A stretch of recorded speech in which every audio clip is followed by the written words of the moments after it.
तो बच्चों एच पर गिवन सिलेबस हम चैप्टर स्टार्ट कर रहे हैं एटॉमिक न्यूक्लियस। अब यदि इसमें सिलेबस देखिए, सबसे पहले एटम में हमें क्या क्या पढ़ना है बेटा। एटम एटॉमिक न्यूक्लियस जो यूनिट है उसमें दो पार्ट है बेटा, एक एटम है एंड न्यूक्लियाई है। ठीक है, तो पहले एटम को पढ़ लेंगे, मतलब बाहर बाहर, और फिर इसके अंदर चलेंगे और न्यूक्लियस के एग्जिस्टेंस के बारे में, उसके एग्जिस्टेंस के रीजन के बारे में देखेंगे।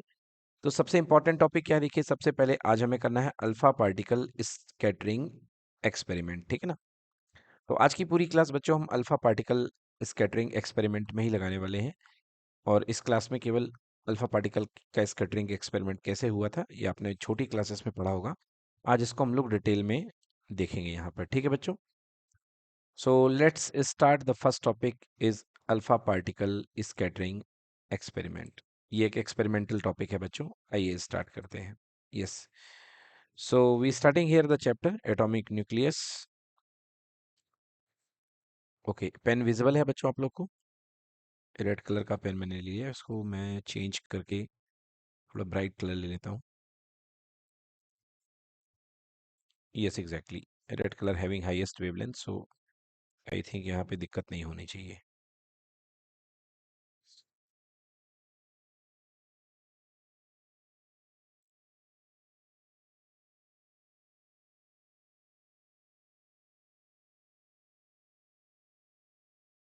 Okay, let's start. सबसे पहला टॉपिक आ रहा है बच्चों हमारे सामने, जिसका नाम है Rutherford alpha particle scattering experiment.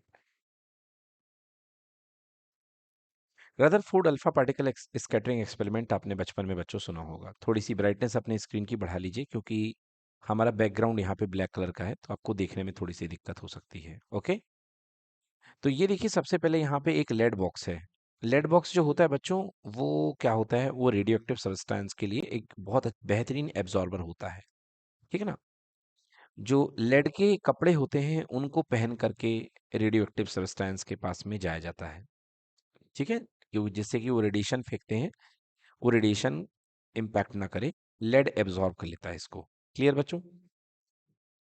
तो यहाँ पे सोर्स के तौर पे रदरफोर्ड साहब ने बिस्मथ 214 या रेडॉन का सैंपल लिया, और यहाँ पर एक थिन गोल्ड फाइल ले ली, और पीछे डिटेक्टर के तौर पे जिंक सल्फाइड की स्क्रीन का यूज किया, जो कि फ्लोरोसेंट क्रिएट करे। फ्लोरोसेंट मतलब बच्चों चमकदार, चमकदार कोई लाइट, जिससे कि पता चलेगा कि एग्जैक्टली कहाँ तक लाइट वेरी हुई है। ओके, यस, ये देखिए ये क्या कर रहा है बेटा, ये जो यहाँ पे लेड बॉक्स के अंदर जो सैंपल है बिस्मिथ 214 है, ये अलग अलग डायरेक्शन में, मतलब हर तरफ, ऊपर नीचे आगे पीछे, क्या देगा बेटा, ये रेडिएशंस देगा अल्फा पार्टिकल के।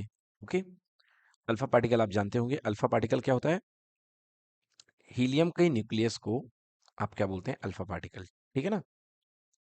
यस, अब ये देखिए जैसे मैंने पहले बीम भेजी यहाँ से अल्फा पार्टिकल की, आप देखिए यहाँ पे बीम समहाउ डिस्प्लेस होकर के यहाँ पर इसका इम्पैक्ट बन रहा है, बन रहा कि नहीं बन रहा है, मतलब यहाँ पर चमक क्रिएट होगी। एक दूसरी बीम भेजी, वो अनडेविएटेड सीधे निकल गई, एक तीसरी बीम इस तरीके से यहाँ पर टकरा रही है। तो रदरफोर्ड साहब ने इस तरीके के एक्सपेरिमेंट, इस तरीके के कुछ रिजल्ट पाए, और एक बीम ऐसी भी आई जो एग्जैक्टली वापस होकर के चली गई।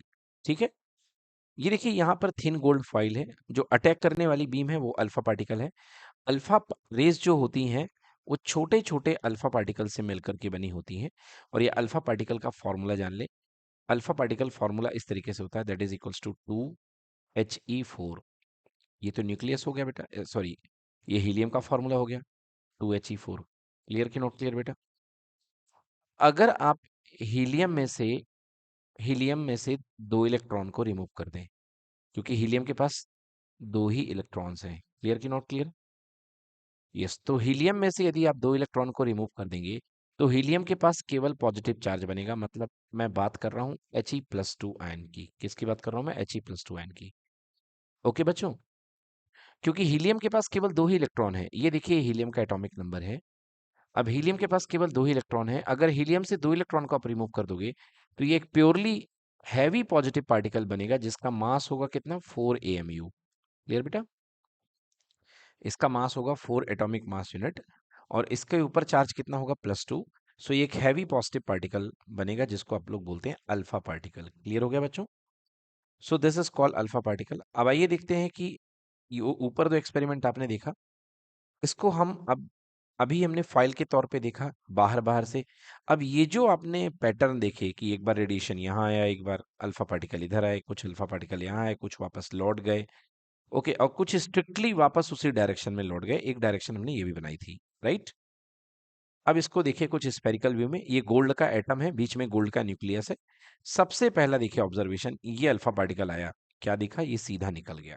क्या निकल गया बेटा, ये सीधा, ठीक है ना। अब अल्फा पार्टिकल के ऊपर कौन सा चार्ज होता है बेटा, positive charge, okay. Alpha particle के ऊपर जो होता है पॉजिटिव चार्ज हुआ करता है, और इस पॉजिटिव को डेविएट करने के लिए आपको हैवी पॉजिटिव ही चाहिए। तो सेकंड देखिए, ये देखिए सेकंड का व्यू कुछ इस तरीके से बनता दिखाई दे रहा, दिखा, यहां से आया पार्टिकल और यहां पर आकर के ये थोड़ा सा हल्का सा ट्विस्ट हो गया है, क्लियर, डेविएट हो गया है, ओके। तो डेविएशन क्यों हो रहा है, क्योंकि यहाँ पर न्यूक्लियस प्लस बैठा हुआ है, और प्लस प्लस को क्या करेगा, रिपेल करेगा, क्योंकि न्यूक्लियस पे भी प्लस बैठा हुआ है, ओके। और यहाँ से भी जो अल्फा पार्टिकल आ रहा है, तो यह समहाउ डेविएट कर देगा इसको, क्लियर बच्चों। अब ये देखिए और ज्यादा आपने करीब से गुजारा, तो आपका अल्फा पार्टिकल और ज्यादा डेविएट हो गया, हो गया। ये देखिए जब बहुत ही ज्यादा करीब से आपने गुजार दिया, तो प्लस ने प्लस को इतना ज्यादा रिपेल किया कि ये पार्टिकल रिवर्स होकर के आ गया है, ओके, यस। बहुत कम ऐसे पार्टिकल होंगे जो हेड ऑन कोलिजन करके वापस, मतलब टकराएंगे नहीं, उसी अपने पाथ को वापस रिट्रेस कर रहे हैं, इसको आप रिट्रेस पाथ मानिए, ओके। अगर मैं इसी को उसके ऊपर बना देता तो आपको दिखता नहीं कि क्या हुआ भाई, आगे कब गया पीछे कब चला गया, तो इसलिए हमने अलग अलग बनाया है, क्लियर बच्चों। फिर देखिए सेम ओरिएंटेशन नीचे आपको देखने को मिल रहा है, ये इस तरीके से गया, एंड देन ये इस तरीके से, एंड लास्ट सीधे निकल गया, क्लियर कि नॉट क्लियर बच्चों। अब देखिए आप स्कैटरिंग एंगल के बारे में देखिए, आप जितना क्लोज जाएंगे स्कैटरिंग एंगल उतना बढ़ता जाएगा, ठीक है ना। और एक बात याद रखिएगा, सबसे ज्यादा पार्टिकल वो होंगे जो अनडेविएटेड निकल गए हैं, मतलब मैक्सिमम पार्टिकल वो हैं जो अनडेविएटेड निकल गए हैं, क्लियर कि नॉट क्लियर। मतलब जब एंगल सबसे कम होगा तो नंबर ऑफ पार्टिकल सबसे ज्यादा होंगे, ठीक है ना। यस, ये देखिए यहाँ पे एंगल सबसे कम है, और उसके कॉरस्पॉन्डिंगली जो नंबर ऑफ पार्टिकल हैं वो क्या है, सबसे ज्यादा है, क्लियर कि not clear. Yes, undeviated alpha particle सबसे ज्यादा है, और जैसे आपका स्कैटरिंग एंगल बढ़ रहा है, अल्फा पार्टिकल्स बहुत कम हो रहे हैं। जैसे यहाँ पे देखिए, ये स्कैटरिंग बहुत ज्यादा हुई है, यहाँ पे 180 डिग्री से स्कैटरिंग हुई कि नहीं हुई बच्चों। तो 180 डिग्री से स्कैटर होने वाले पार्टिकल बहुत कम होंगे, बहुत लेस, क्लियर कि नॉट क्लियर। और अनडिविएटेड निकलने वाले पार्टिकल बहुत ज्यादा होंगे, ओके। तो अब हमें यहाँ से कुछ लॉजिक मिलते हैं, आइए उन लॉजिक्स को हम देखते हैं कि क्या लॉजिक यहाँ पे मिलते हैं। यहाँ पे पहला लॉजिक तो ये बनता है कि भाई मोस्ट ऑफ द पार्टिकल जो होते हैं एटम के, वो अनडेविएटेड पास थ्रू हो जाते हैं, निकल जाते हैं, क्लियर कि not clear. Yes, so most of the particle तो अनडेविएटेड निकल गए। रुक जाएं थोड़ा सा, हम लोग यहाँ पे पुराना पीपीटी दिक्कत करता है। इसको एक काम करते हैं आज, एक नई चीज की। तो बच्चों हम लोग यहाँ तक हमने देख लिया कि स्कैटरिंग एंगल जो होता है जितना ज्यादा होगा, नंबर ऑफ स्कैटर्ड पार्टिकल उतने ही क्या होंगे, कम होंगे, क्लियर कि नॉट क्लियर। यहाँ तक हम अपना टॉपिक क्लियर कर चुके हैं। अब आगे बढ़ते हैं। अल्फा पार्टिकल, अल्फा पार्टिकल क्या होता है, अभी मैंने बताया आपको कि अल्फा पार्टिकल जो होता है हीलियम एटम का न्यूक्लियस होता है, जिसके पास चार्ज कितना होता है, दो positive, two two unit positive charge, यानी कि 2 इलेक्ट्रॉन का पॉजिटिव चार्ज, क्लियर। और जो इसका मास होता है बच्चों, that is equal to 4 mu, मतलब 4 times of mass of one hydrogen atom, that is equals to 4 AMU, clear कि not clear. Yes, it travels with a speed nearly 10⁴मीटर per second, मतलब 10,000 मीटर पर second की speed से चलता है, और ये हाईली पेनेट्रेटिंग होता है, क्लियर।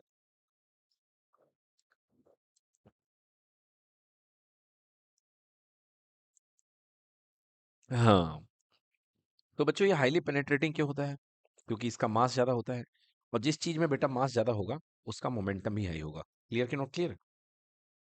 तो मास ज्यादा होने की वजह से इसे हम हाईली पेनेट्रेटिंग यहाँ पे बोल सकते हैं। चलिए आगे बढ़ते हैं। अब देखिए आपने रदरफोर्ड एक्सपेरिमेंट में क्या क्या लिया। रिक्वायरमेंट देखते हैं। रदरफोर्ड एक्सपेरिमेंट में सोर्स ऑफ अल्फा पार्टिकल अपने पास में या तो आप रेडान यूज कर सकते हैं, ओके, या आप 86 RN। तो देखिए आपके पास में 86 जो होता है वो कौन सा एलिमेंट है आपके पास में? 86 आप पीरियोडिक टेबल में सर्च करिए, कौन सा एलिमेंट है भाई? 86, 83, 84, हाँ बेटा रेडॉन बोलते हैं इसको। 86 इसको हम क्या बोलते हैं? रेडॉन बोलते हैं। क्लियर? RN का सिंबल रेडॉन होता है। डन। आपके पास यदि पीरियोडिक टेबल है आप देख सकते हैं RN मीन्स रेडॉन। या तो आप देखिए रदरफोर्ड एक्सपेरिमेंट में जो सैंपल लिया इन लोगों ने, ये रेडॉन लेकर के किया, और यहाँ पे जो सैंपल लिया गीगर एंड मार्क्सडन एक्सपेरिमेंट। रदरफोर्ड के दो छात्र कह लो, दो चेले कह लो, बहुत प्यारे चेले, समझ गए उसको गुरु मानने वाले रदरफोर्ड को। कौन थे? गीगर और मार्क्सडन। तो इन्होंने क्या सैंपल लिया था? 83 बिस्मिथ, 214, दोनों ही रेडियो एक्टिव हैं। क्लियर बच्चों? स्पीड ऑफ अल्फा पार्टिकल यहाँ पे 10 टू द पावर 4 मीटर पर सेकेंड, और यहाँ पे 1.6 इंटू 10 की पावर 7 मीटर पर second. Clear? Thickness of gold foil 10 की पावर -6 थी यहाँ पे, और यहाँ पे thickness of gold foil 2.1 into 10 की पावर -7 थी। क्लियर कि नॉट क्लियर? देखो बेटा, चेला हमेशा गुरु से आगे होता है, इसलिए इन लोगों ने जो एक्सपेरिमेंट किया इनके रिजल्ट और क्लियर आए। क्लियर हो गया? आप देखिए यहाँ पर इन लोगों ने जो स्पीड ली है और ज्यादा ली है कि नहीं ली है? ये 10 की पावर 4 में है और ये 10 की पावर 7 में है। यहाँ देखिए इन्होंने गोल्ड फॉइल की जो थिकनेस है, जो पन्नी ली थी गोल्ड फॉइल की, इन्होंने बहुत छोटी ली है, 2.1 इंटू 10 की पावर -7। क्लियर? यस। अब आइए ऑब्जर्वेशन देखते हैं कि ऑब्जर्वेशन क्या हुआ और फिर उससे क्या कंक्लूजन निकल करके आया। फर्स्ट, पहला ऑब्जर्वेशन जैसा कि मैंने आपको डायग्राम में दिखाया कि most of the alpha particle past straight through the gold foil. ज्यादातर अल्फा पार्टिकल बेटा सीधे निकल गए कि नहीं निकल गए? क्या समझ में आता है? कि भाई एटम का most of the space empty होता है। ये रीजन समझ में आया कि नहीं आया? क्योंकि भाई सीधे निकल गए हो मतलब कोई रोकने टोकने वाला है नहीं है, there is no problem. Okay, it indicates that most of the space in an atom is empty. Clear? Yes. Second, some of the alpha particle were scattered only by small angle of the order of few degree। भाई कुछ particle जो है alpha particle, वो कुछ angle पे deviate हो चुके हैं। ओके, अब भाई डेविएट करने की दम किसकी? क्योंकि आप जानते हो कि अल्फा पार्टिकल के ऊपर +2 इलेक्ट्रॉनिक चार्ज है, मतलब that is a charge particle. अब चार्ज पार्टिकल का रास्ता भटकाने की ताकत केवल एक दूसरे चार्ज पार्टिकल में है, मतलब बी श्योर कि बीच में पक्का कोई ना कोई एक पॉजिटिव चार्ज पार्टिकल बैठा हुआ है। ओके, है ना? So alpha particle being very positively charge heavy compare to the electron, it only be deflected by heavy and positive region. भाई इलेक्ट्रॉन की तो इतनी ताकतवर है नहीं कि अल्फा पार्टिकल को हिला दे, समझ गए ना? कोई ना कोई पॉजिटिव रीजन वहां पे एग्जिस्ट कर रहा है। It can be only deflected by the heavy and positive region in the atom. It indicate that the positive charges and the most of the mass of the atom are concentrated at the centre called nucleus. Yes, तो Rutherford की खोज थी भाई साहब nucleus. Rutherford ने क्या खोज निकाला? न्यूक्लियस। क्लियर हुआ? हाँ, रदरफोर्ड के नाम पे जो डिस्कवरी है वो डिस्कवरी ऑफ न्यूक्लियस ही है, क्योंकि रदरफोर्ड तो एटॉमिक मॉडल बनाना चाह रहे थे, बट उन्होंने खोज निकाला न्यूक्लियस की बीच में पक्का कोई पॉजिटिव चार्ज सेंटर है जो मेरे हैवी और एक हाईली पॉजिटिव चार्ज को चुनौती देकर के बेंड कर रहा है। समझ गए ना? क्योंकि मेरी चार्ज को बेंड कर पाना इतनी आसान बात नहीं है, क्योंकि मैं खुद जो अल्फा पार्टिकल भेज रहा हूँ वो खुद भी बहुत मोटा तगड़ा है। क्लियर? जिसके पास मास है 4 AMU का, और जिसके पास चार्ज है +2 इलेक्ट्रॉन यूनिट का, तो उसको डिस्टर्ब कर पाना कोई बीच में पक्का हैवी पॉजिटिव चार्ज सेंटर बैठा हुआ है। क्लियर कि नॉट क्लियर? ये हो गई एक बात। थर्ड पॉइंट बात करते हैं जो कि बहुत इंपॉर्टेंट साबित हुआ। फ्यू पार्टिकल, 9000 पार्टिकल आपने बम्बार किए, 9000 में से एक पार्टिकल जो है उसी पाथ को रिट्रेस करते हुए वापस आ गया। क्लियर कि not clear? Yes. A few particle 1 in 9000 were deflected through large angle. Sorry, मैंने थोड़ी जल्दबाजी कर दी यहाँ पे, वो जो अभी पार्टिकल आने वाला है वो ये नहीं है। Were deflected through large angle greater than 90 degree, मतलब बहुत 9000 में से एक कोई पार्टिकल जो है जो इस तरीके से 90 डिग्री से बड़े एंगल पे वापस डिफ्लेक्ट हो गया है। क्लियर कि नॉट क्लियर? हम्म। उससे भी कम, सम ऑफ देम, ठीक है ना, सम ऑफ देम मतलब 9000 में तो एक ये डिफ्लेक्टेड हुआ है। क्लियर कि नॉट क्लियर? उनमें से भी कम पार्टिकल जो हैं वो 180, some of them even retrace their path that is an angle of 180 degree. Clear कि नॉट क्लियर? हाँ। सो आई गेस 12,000 में से कोई एक पार्टिकल लौट करके वापस उसी रास्ते में आ जाता है। ठीक है बच्चों? हाँ। सो alpha particle which travel towards the nucleus, मतलब भाई हेड ऑन कोलिजन हुई होगी तभी तो कोई लौट करके वापस आया होगा उसी पाथ में। क्लियर कि नॉट क्लियर? मतलब बीच में कोई definitely positively charge centred body थी, उसी को जो हैवी रिपल्सन क्रिएट कर रही है, जिसके कारण चार्ज लौट करके वापस आ गया है। Alpha particle which travel towards the nucleus directly get retarded due to the Coulomb's force of repulsion. Obviously बच्चों, अगर प्लस प्लस के पास जाएगा तो क्या करेगा, एक समय के बाद ये इसको रिपल करने लगेगा। क्लियर कि नॉट क्लियर? और इतना ज्यादा रिपल्सन बढ़ जाएगा कि इसको वापस उसी पाथ पे भेज देगा, वापस लौटा देगा। Clear? And ultimately comes to the rest and then fly off in the opposite direction. क्या कह रहा है भाई, आपने तो भेजा न्यूक्लियस के पास, बट ये गया गया गया गया गया, एक पोजीशन पे आके रेस्ट पे चला गया। क्यों? क्योंकि बेटा इसकी काइनेटिक एनर्जी किस में बदल गई, पोटेंशियल में। क्योंकि यहाँ पे रिपल्सन बढ़ता जा रहा है, ये अपनी काइनेटिक गंवाता जा रहा है, पोटेंशियल कमाता जा रहा है, और उस पोटेंशियल एनर्जी की इंतहा हो गई, लास्ट में जाकर के रिपल्सन अधिकतम हो गया, तो वहां पर जाके इसकी काइनेटिक जीरो हो गई, और फिर उसके बाद इसने किक मारी तो लौट करके ये वापस आ गया। बच्चों बेटा आ गया समझ में? सो ये है आपका कंक्लूजन जो रदरफोर्ड के एक्सपेरिमेंट से निकल करके आया। क्लियर है बच्चों? ये रदरफोर्ड के एक्सपेरिमेंट से निकलने वाला कंक्लूजन था। एक बार फिर से यहाँ पे ग्लिच आया है, इसको हम सही करते हैं। ओके, तो यहाँ तक बच्चों हमने देख लिया है। अब देखिए एक फॉर्मूला नोट करिए, एन थीटा मतलब किसी पर्टिकुलर एंगल थीटा पे जो डेविएट होने वाले आपके चार्जेस के अल्फा पार्टिकल के नंबर हैं, that is inversely proportional to, है ना, sine to the power 4 theta by 2। So note कर लें, N theta is inversely proportional to sine to the power 4 theta by 2। Clear कि not clear? I mean to say कि theta जितना ज्यादा होगा, number of particles क्या होंगे, उतने कम होंगे। दिख रहे हैं आपको? यस, थीटा जितना ज्यादा होगा, नंबर ऑफ पार्टिकल उतने ही कम होते जाएंगे। डन बच्चों? यस। चलिए अब बात करते हैं डिस्टेंस ऑफ क्लोजेस्ट अप्रोच। ये एक इंपॉर्टेंट डेरिवेशन है एटम के केस में। डिस्टेंस ऑफ क्लोजेस्ट अप्रोच मतलब अल्फा पार्टिकल कितना क्लोज जा सकता है, उस डिस्टेंस को हम निकाल रहे हैं। क्लियर कि नॉट क्लियर? जैसा कि डायग्राम में आपने देखा कि आपने अल्फा पार्टिकल को यहां से भेजा, और ये अल्फा पार्टिकल एक दूरी तक जा करके फिर वापस आ चुका है। क्लियर कि नॉट क्लियर? बेटा ये कब तक गया होगा, जब तक इसने अपनी काइनेटिक एनर्जी गंवा दी होगी। आपने इसको गन से फेंका है पार्टिकल को, बोलो ये सुनो, बम्बार कराया है, तो आपने इसको अल्फा पार्टिकल को थ्रो किया है गन से। ये कितना क्लोज गया होगा, ये तब तक क्लोज गया होगा जब तक कि इसकी पूरी की पूरी काइनेटिक एनर्जी किसमें ना कन्वर्ट हो गई हो, पोटेंशियल एनर्जी में। कौन सी potential energy? Electrostatic potential energy. Clear कि नॉट क्लियर? अब देखिए क्यों बन गई इलेक्ट्रोस्टैटिक पोटेंशियल एनर्जी। आपने फर्स्ट चैप्टर में पढ़ा था कि अगर दो चार्ज सिस्टम है, टू चार्ज पार्टिकल्स है, तो उनके कारण electrostatic energy one upon, sorry, 1/4 pi epsilon naught Q1 Q2 upon R square, R sorry not R square, only R. Clear?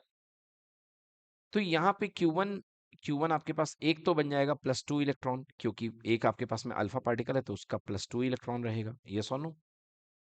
और दूसरा आपके पास में जो न्यूक्लियस है ना, गोल्ड का न्यूक्लियस है। अगर गोल्ड या किसी का भी न्यूक्लियस है, अगर उसका एटॉमिक नंबर जेड है, जैसे 15 एटॉमिक नंबर है तो 15 इलेक्ट्रॉन होंगे।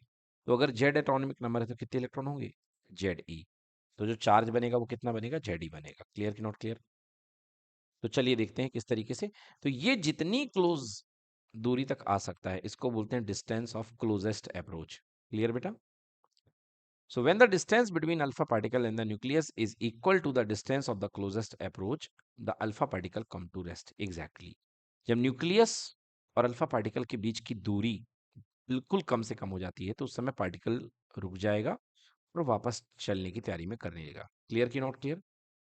At this point, at this distance, the kinetic energy of the alpha particle completely converted into the potential energy of the system. Yes exactly मैंने बताया कि भाई यहाँ से काइनेटिक लेकर के चलेगा। फॉर एग्जांपल इसकी स्पीड u है, तो काइनेटिक लेकर के चला और इस पॉइंट तक आते आते काइनेटिक कन्वर्ट कर दिया किसमें, स्टैटिक एनर्जी में, इलेक्ट्रोस्टैटिक एनर्जी। क्लियर कि नॉट क्लियर? अब देखिए वो formula, kinetic energy K E is equal to electrostatic potential energy. Clear है बच्चों? So kinetic energy equals to u speed है half M U square, this converted into the potential energy जो ऐसा मैंने अभी बताया आपको 1/4 pi epsilon naught Q1 Q2। तो Q1 एक कितना है बेटा 2e है और दूसरा है जेड ई। क्लियर कि नॉट क्लियर? 2e क्यों? क्योंकि पहले वाले अल्फा पार्टिकल के पास कितना चार्ज है +2e, और दूसरा न्यूक्लियस है उसका एटॉमिक नंबर जेड है, तो जितना एटॉमिक नंबर होता उतने ही तो प्रोटॉन्स होते हैं। यस और नो? तो अगर एटॉमिक नंबर 5 है तो 5 proton, so charge will be 5e। Atomic number 6 है तो 6 electron, charge will be 6e। And if atomic number is Z, so charge will be Z E. Right? So half M U square equal to 1/4 pi epsilon naught 2 Z E square upon R naught. Clear है बेटा? तो यहाँ पे R naught की value आपने finally निकाल ली, इसको एडजस्टमेंट कर दीजिए और आपके पास में आर नॉट की वैल्यू आ जाएगी। ठीक है बच्चों? चलिए तो आर नॉट की वैल्यू एक बार फिर से चेक करते हैं।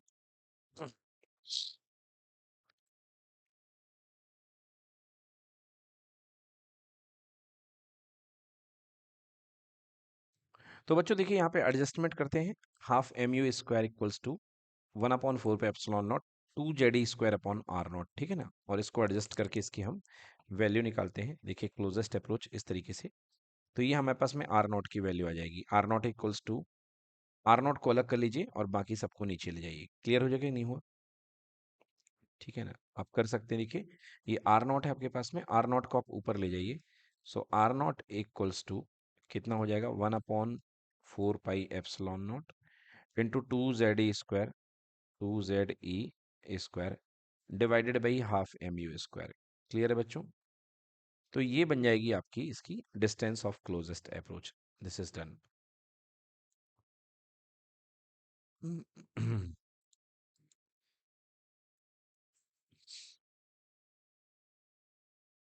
एक बार निकालिए आप लोग ये डेरिवेशन, कॉपी में करिए इस डेरिवेशन को।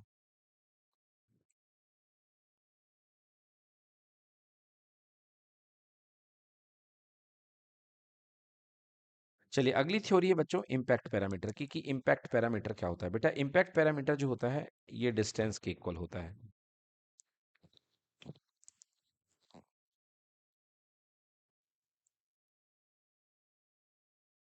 देखिए कौन सी डिस्टेंस, इसके बारे में बात करते हैं कि कौन सी डिस्टेंस के इक्वल होगा इम्पैक्ट पैरामीटर, कौन सी डिस्टेंस होती है। ये देखिए आपके पास में ये एटम है, ठीक है ना बेटा? देखिए एक एटम का जो वेक्टर है वो इस तरीके से चला गया है, ये यहाँ पे सीधे एक आपके पास में चार्ज पार्टिकल आया और इस तरीके से सीधे निकल गया बच्चों। और अब आप इसकी जो इसका ट्रेस कर दीजिए इसको आगे की तरफ।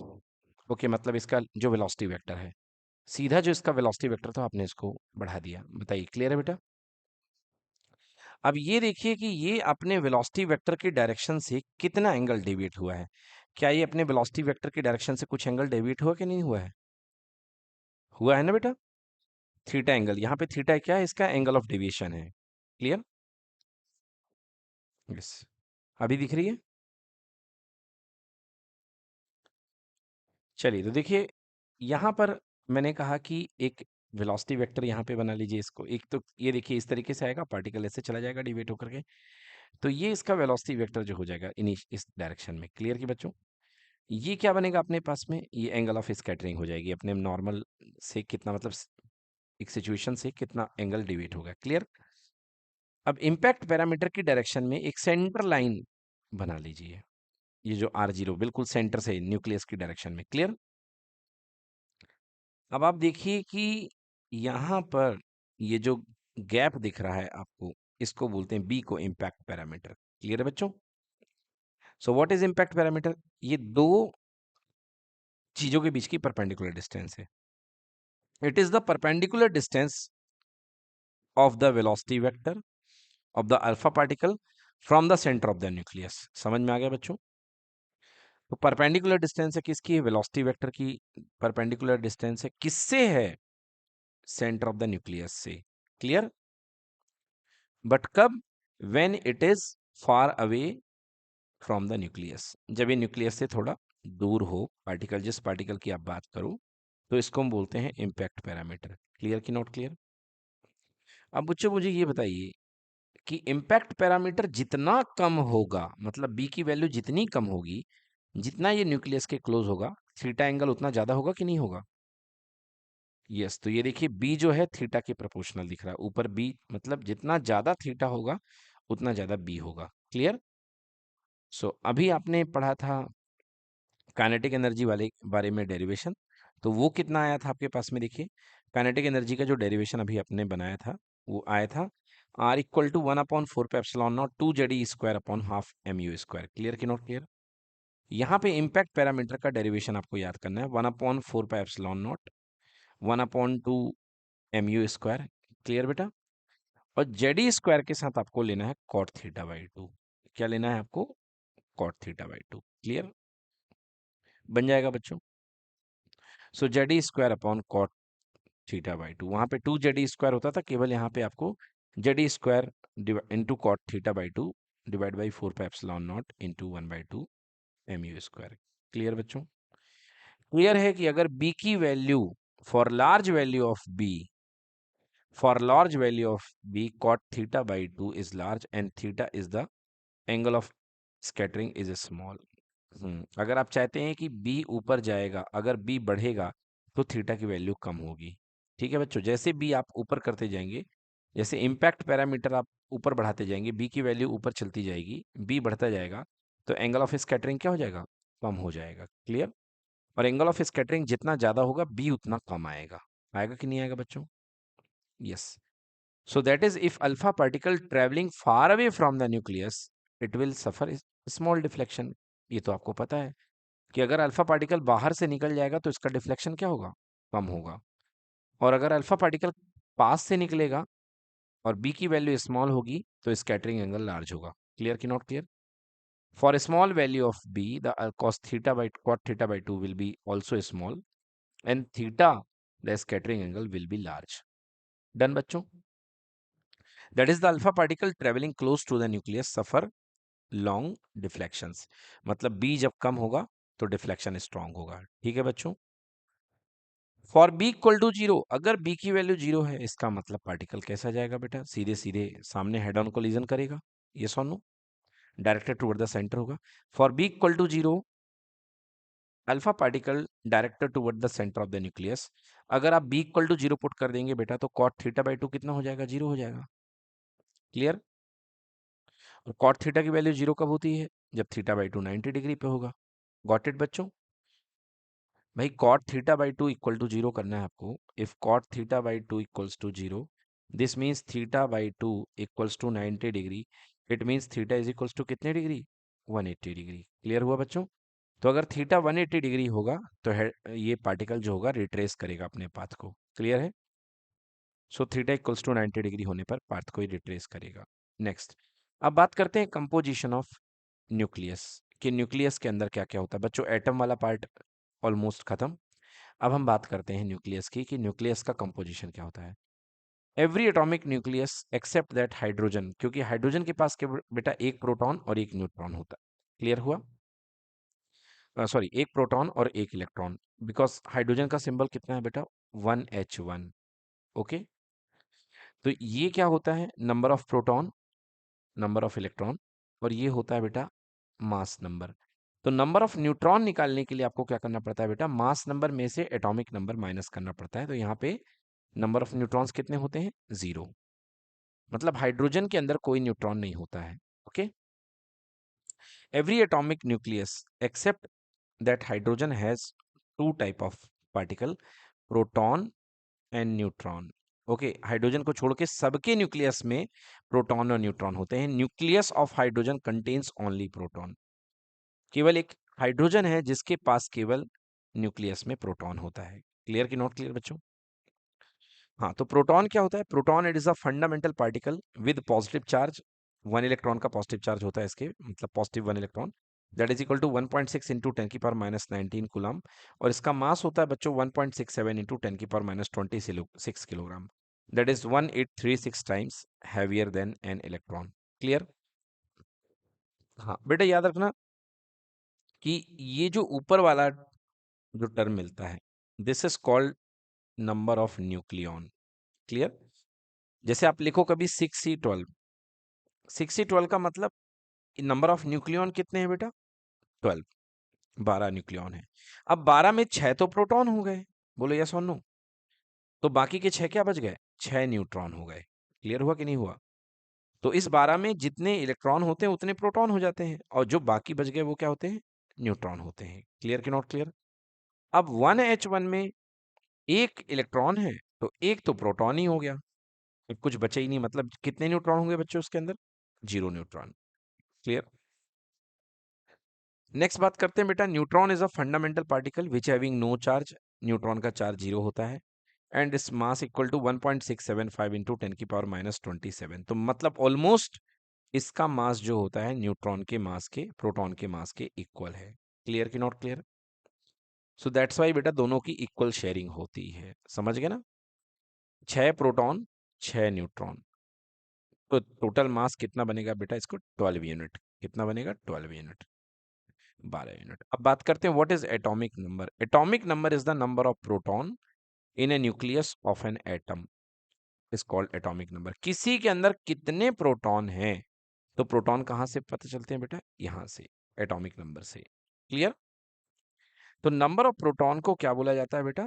Atomic number. याद रखिए क्लास 10 तक आप नंबर ऑफ इलेक्ट्रॉन को एटॉमिक नंबर बोलते हैं, बट इन क्लास 12th में आने के बाद आप यहाँ पे नंबर ऑफ प्रोटॉन को आप एटॉमिक नंबर कह रहे हैं। क्लियर है? और करेक्ट यही है, atomic number means number of protons. Done? Now atomic mass number.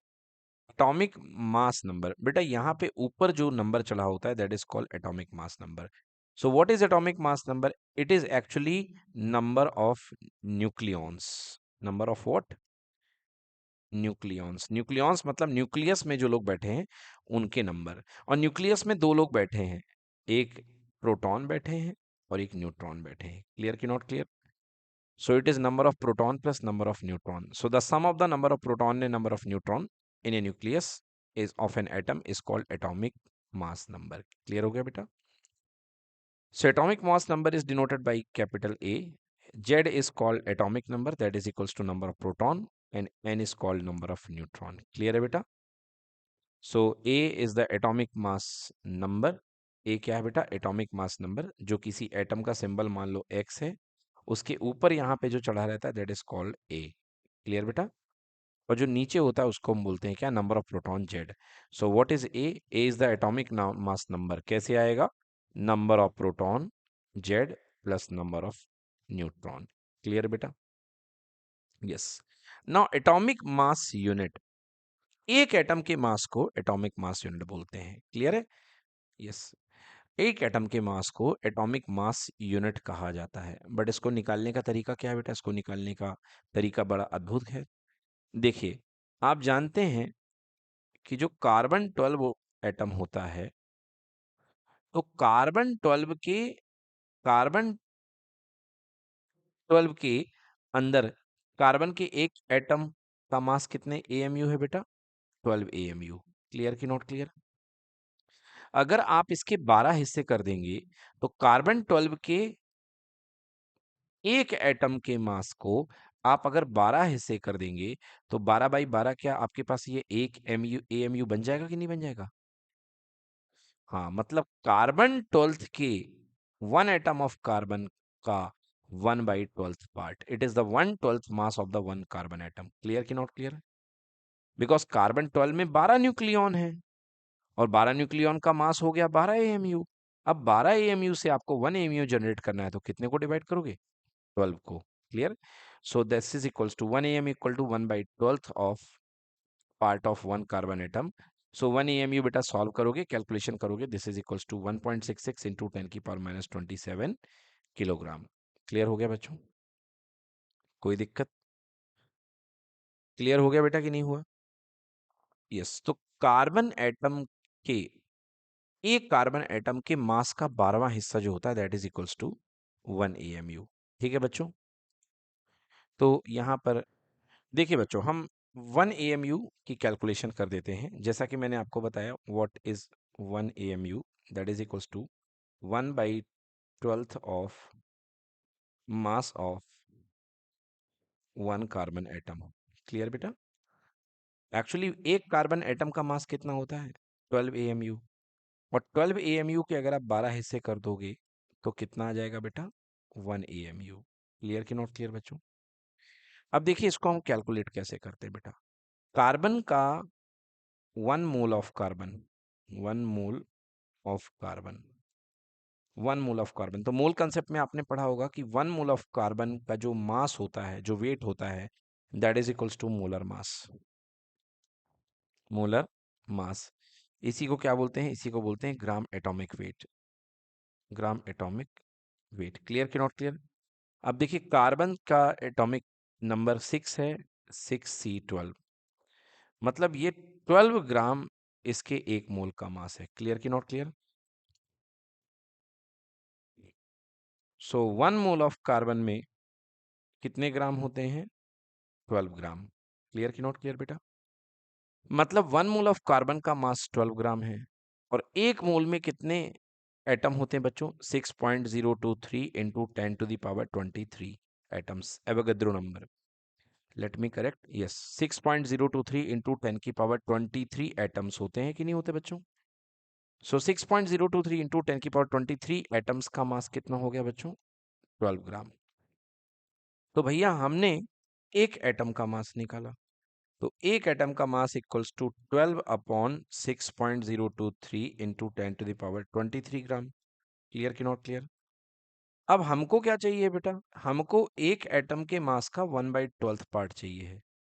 So 1/12 of 1 gram of carbon atom, तो कार्बन एटम के मास का 1/12वां हिस्सा कितना होगा? 1/12 इंटू 12 अपॉन 6.023 इंटू 10⁻23। 12 से 12 क्या हो गया? कैंसिल।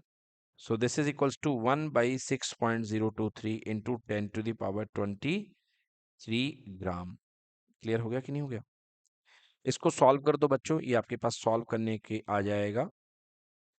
कितना आ जाएगा आपके पास सॉल्व करने पे? देखिए 1.67 इंटू 10⁻⁻23 किलोग्राम, सॉरी ग्राम। 1.66 इंटू 10⁻⁻23, 24 ग्राम। बेटा ध्यान से सुनिए, पहले ये ग्राम बनेगा। अब एक ग्राम में 10⁻³ किलोग्राम होते हैं। Clear? 1 gram equals to 10⁻³ kilogram. Clear? तो अगर आप इसको किलोग्राम में बदलेंगे, so this will be equals to 1.66 into 10⁻27, because 24 तो पहले से थे और 27 तीन और आ जाएंगे, सो this will B 27 kilogram. Clear हुआ बच्चों? तो इस तरीके से ये कैलकुलेशन यहाँ पे कर दी गई है। 1.66 इंटू 10⁻27 किलोग्राम, ये आपका बन जाएगा। This is called 1 AMU। Done?